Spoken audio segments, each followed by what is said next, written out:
अरे ये तो बहुत भारी हो गया है।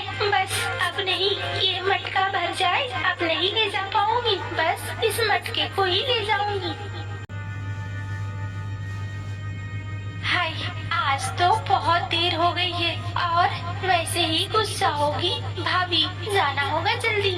मिनकी, इतना देर होता है पानी लाने में? हाँ, तू क्या वहाँ कुआं खोदने लगी थी? नहीं भाभी, थोड़ी देर हो गई। पता नहीं आज तबीयत भी थोड़ी ठीक नहीं लग रही है। हाँ हाँ, सुन लिया, बहुत बोल रही हो। जाओ जाकर खाना बनाओ। मुन्नी अभी जग जाएगी, फिर मुन्नी क्या खाएगी सोचा है? हाँ भाभी, जा रही हूँ। आज तबीयत बिल्कुल ठीक नहीं लग रही है। थोड़ा आराम मिलता ना तो मेरा शरीर भी ठीक हो जाता। एकदम से झिमझिम लग रहा है, मन कर रहा है थोड़ी देर सो जाऊं, लेकिन खाना भी नहीं बना है। अभी आ जाएगी भाभी तो गुस्सा होगी। ओ मुन्नी, मुन्नी जग जा, बहुत सुबह हो गई है। अब उठ जा, उठकर चल नाश्ता कर ले। बिटिया बिना नाश्ता के रहेगी अच्छा नहीं लगता है। अम्मा, क्यों सुबह सुबह जगा रही हो? थोड़ा आराम करने देती ना। हाँ हाँ, बस कर लिया आराम, अब चल बिटिया। अच्छा ठीक है अम्मा। जाकर मुँह हाथ धो ले और मेरे साथ रसोई में आ। तूने अभी तक बनाया नहीं है? हाँ भाभी, बस बना रही हूँ। थोड़ा तबीयत ठीक नहीं लग रही है। खाना दो, मुझे तुमने जगा दिया। कितना अच्छा आराम कर रही थी, लेकिन तुमने मुझे जगा दिया। खाना भी तैयार नहीं है। अरे मुन्नी, थोड़ी देर रुको, मैं अभी फुलके बना देती हूँ। सब्जी तो बन ही गई है, बस रोटियाँ बनेंगी और सब कुछ अच्छा हो जाएगा। मेरी नींद खराब कर दी, लेकिन यहाँ खाना भी नहीं बना है। अरे कहाँ हो? खाना वाना मिलेगा, अब भूख लग गई है। अरे तुम्हारी ये लाडली बहन, इसने अभी तक खाना नहीं बनाया है। कपड़े धोना बचे हुए हैं। न जाने ये क्या करेगी करमजरी। बैठी बैठी सिर्फ खाती रहती है। तुम्हारे माँ बाबा ने मेरे ऊपर एक बोझा छोड़ दिया है और खुद तो निकल लिए। अरे कभी अपनी इस बेटी को भी बोला करो, ये भी तो कुछ काम धंधा करती नहीं है। इसे सिखाया करो, वरना किसी के घर जाएगी तो सर ही फोड़ेगा वो भी। हाँ, और बार बार हमें सुनने को मिलेगा कि तुम्हारी बिटिया को कुछ नहीं आता है। क्यों मिंकी के पीछे पड़ी रहती हो? मुझे खूब समझ में आता है तुम्हारी बातें। अरे तुम्हें तो बस यही दिखेगा। मुन्नी अभी छोटी है, मुन्नी को अभी ज्यादा कहना ठीक नहीं होगा। बड़ी आई, ऐसा लगता है जैसे मुझे ही समझ में नहीं आ रहा है। देखो जी, ज्यादा बोलोगे तो मैं सबको लेकर मैके चली जाऊंगी। फिर रहना तुम भाई बहन यहीं पे। चलो, इसी बात से मेरा मुंह बंद कर देती हो। जब बन जाए खाना बुला लेना। घर में तो तुम्हारा ही राज चलता है। जा रहा हूँ मैं खेतों में, भिजवा देना किसी के हाथ से खाना। अगर बन जाए तो घर में रह के क्या करूँगा? ये किचकिच किचकिच सुनना अच्छा नहीं लगता है। देखा करमजली, तेरी वजह से क्या हो गया? हाँ, बिना खाए वो चले गए। मुन्नी भी रूठी हुई है। भाभी बस थोड़ी देर रुको ना, बन ही गए हैं फुलके। जल्दी बना और खाना लेकर जा। भैया को खाना दे आना। और सुन, बाहर में कपड़े रखे हैं बाल्टी में, वो बाल्टी का कपड़ा भी लेती जाना और उधर से धोकर लेकर आना। और वो भी जल्दी। देर करा तो याद रखना, आज मैंने डंडा रखा हुआ है और उस डंडे में मैंने तेल लगा कर रखा है। खूब मारूंगी आज। आज मेरा मन भर गया है तुझसे। नहीं भाभी, अभी बनाती हूँ। ये लो भाभी, तुम्हारा और मुन्नी का खाना। दो इधर। बड़ी आई, जाकर जल्दी से खाना ले जाकर खेत पहुँचा। जा रही हूँ भाभी। पहले मैं खाना दे आती हूँ, भैया भूखे हैं। भैया, ओ भैया, खाना ले लो। अरे आया आया, अब बैठो वहीं, आता हूँ। लाओ, खाना बन गया था तुम्हारा? हाँ भैया, थोड़ी देर हो गई। अरे क्या बोलूं मैं तुम्हारी भाभी से बहुत परेशान हूँ, लेकिन मेरी बात वो सुनती कहाँ है।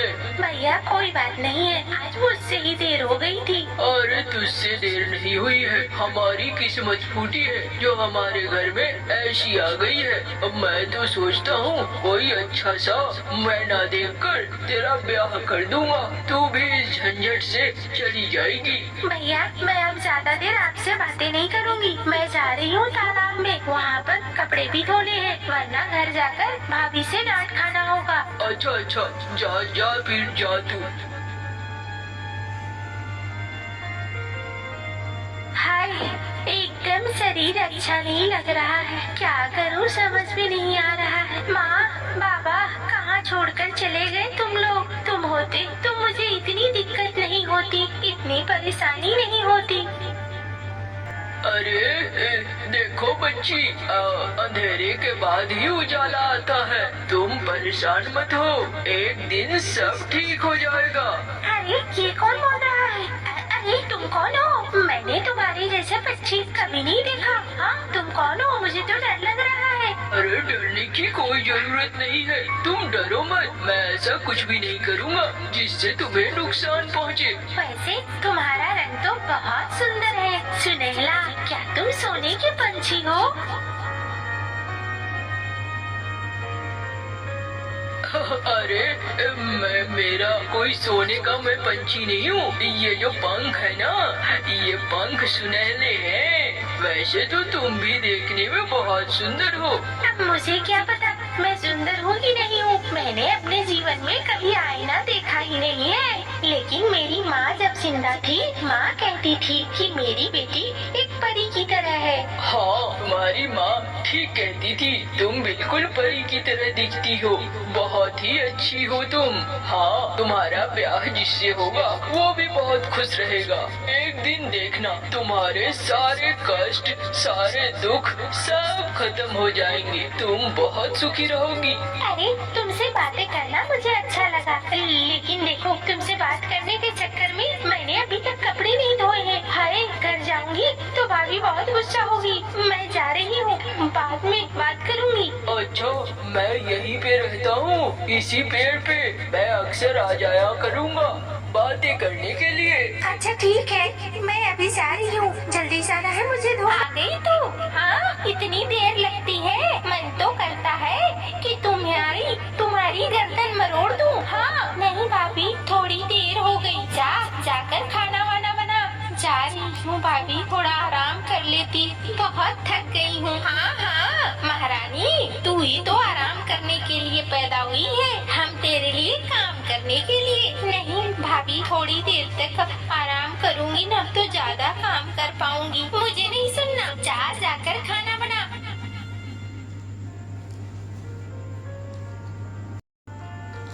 ओ मिंकी, मिंकी कहाँ है? बाहर आ जरा। क्या हुआ भैया? अरे मिंकी देखो, मैं तुम्हारे लिए 2 कान के झुमके लाया हूँ। अरे वाह भैया, ये झुमके तो बहुत सुंदर है।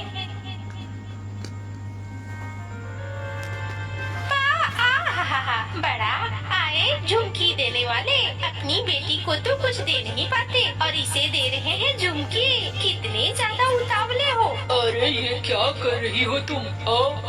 मेरी बहन है वो, अगर दे ही दिया तो क्या हो जाएगा? इतने सारे झुमके और गहने मैंने मुन्नी को भी तो दिए हैं, तुम्हें वो याद नहीं है? सिर्फ यही याद है कि इसे दे रहा हूँ। कुछ भी हो, ये घर में एक नौकर से ज्यादा कुछ भी नहीं है, इसे ज्यादा कुछ नहीं मिलना चाहिए। देखो ऊपर वाले से डरो मिनी, ऊपर वाले का मार बहुत बुरा होता है। जिस दिन पड़ेगा ना उस दिन तुम्हें सब समझ में आ जाएगा। ऊपर वाले से डरना सीखो। अरे जाओ जाओ, ऊपर वाले से डरकर क्या करूँगी? अभी जो है सामने उसे देखूंगी। और ये सोने के झुमके बहुत अच्छे हैं, मेरी मुन्नी पे बहुत अच्छे लगेंगे। हाँ जाओ यहाँ से और जाकर अपना काम करो। जा रहा हूँ, लेकिन देख लेना एक दिन तुम बहुत पछताओगी और उस दिन तुम्हारे हाथ में कुछ भी नहीं रह जाएगा, देख लेना। माँ ये झुमके कितने सुंदर हैं। हाँ अपनी बेटी को ये झुमके पहनाओगी, यही ना?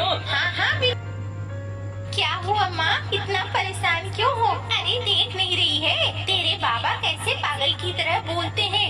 तो मुझे ये लड़की बिल्कुल पसंद नहीं आ रही है। मन कर रहा है इसे निकाल कर बाहर कर दूं। अम्मा देख लेना, बाबा को पता चलेगा तो बाबा बहुत नाराज होंगे। हाँ जानती हूँ, इसीलिए तो सोच रही हूँ कैसे निकालूं जो इनके बाबा का सामना भी ना हो और ये बाहर भी चली जाए। अम्मा देखो फिर तुम तो सोच सकती हो, दिमाग लगाओ। हाँ हाँ ठहर, चल मैं भी मेरे साथ चल।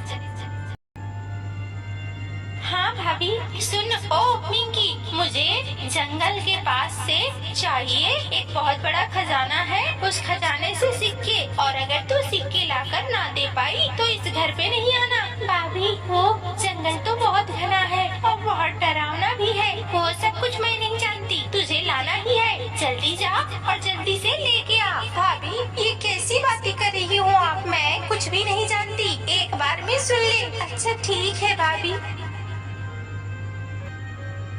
अम्मा ये कहाँ चली गई हो तुम? आज तो वो मुझे लगता है मौत के मुंह में भेजना चाहती है, मुझे घर में रखना ही नहीं चाहती। अरे तुम रो रही हो, क्या हो गया?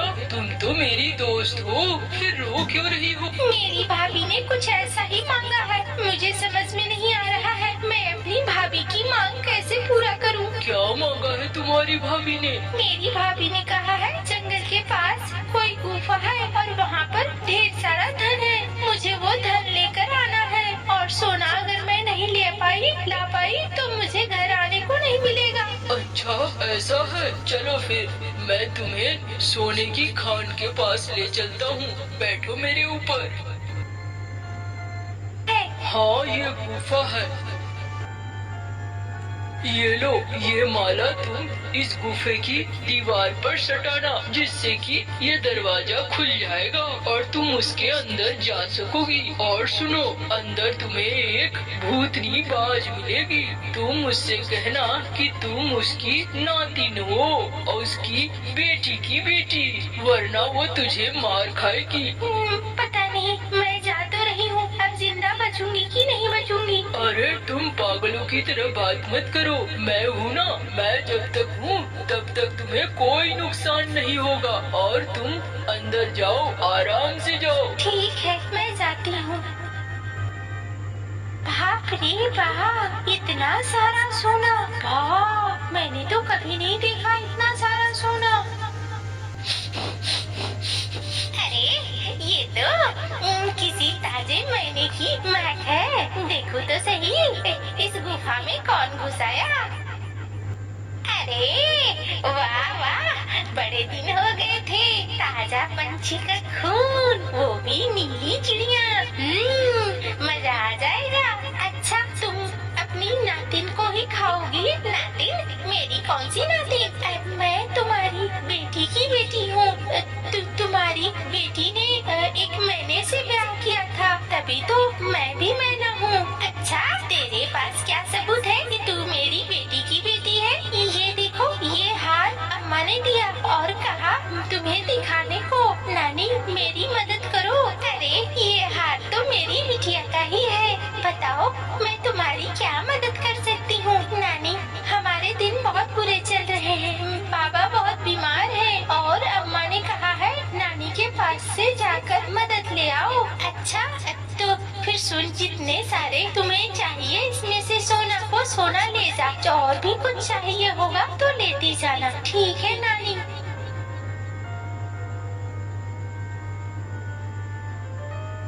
नानी बस हो गया, अब मैं जाती हूँ। तू नहीं रुकेगी? नहीं नानी मैं रुकूंगी तो फिर बाबा का ध्यान कौन रखेगा, अम्मा का ध्यान कौन रखेगा? हाँ हाँ जा, जब भी तुझे मन करे ना जरूर आना, और जितना सारा धन हो ले जाना, ठीक है नानी? अरे तुम गए नहीं? मैं कैसे चला जाता, मैंने तो कहा ही था कि मैं तुम्हारी मदद करने के लिए हमेशा रहूँगा। अच्छा अरे तू आ गई? हाँ भाभी ये लो, तुमने जो सोना मंगवाया था। अम्मा ये तो सोना भी नहीं है। अरे वाह इतना सारा सोना, अब तो हम अमीर हो गए, हमारे पास बड़ा सा घर होगा, नौकर होंगे, चाकर होंगे, सब होंगे। अरे ये सोना कहाँ कहाँ से लेके आई मिंकी तू? भैया वो जंगल वाली पहाड़ी के पास से। अरे पगली, तू वहाँ गई क्यों थी?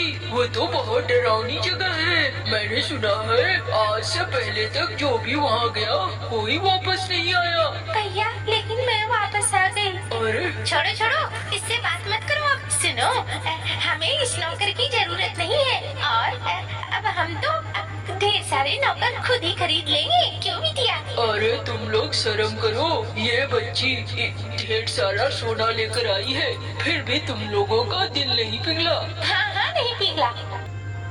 वाह, ये होता है ऊपर वाले का न्याय। लो, तुम बन गई मेढक और अब तुम लोग मेढक की तरह तालाब में फुदको। अब हम दोनों अकेले ही रहेंगे।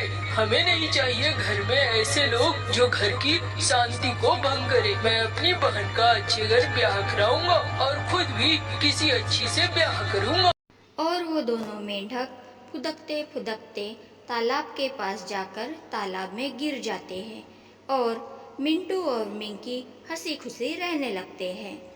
मिंकी रोज सुबह अपने सुनहरे पक्षी दोस्त को मिलने जाती थी और उसके साथ घंटों बातें करती थी। अगर आपको ये कहानी अच्छी लगी तो मेरे कहानी को लाइक करें, कमेंट्स करें, शेयर करें और आपने अभी तक मेरा चैनल सब्सक्राइब नहीं किया है तो प्लीज़ सब्सक्राइब करें और बेल आइकन को क्लिक करना ना भूलें।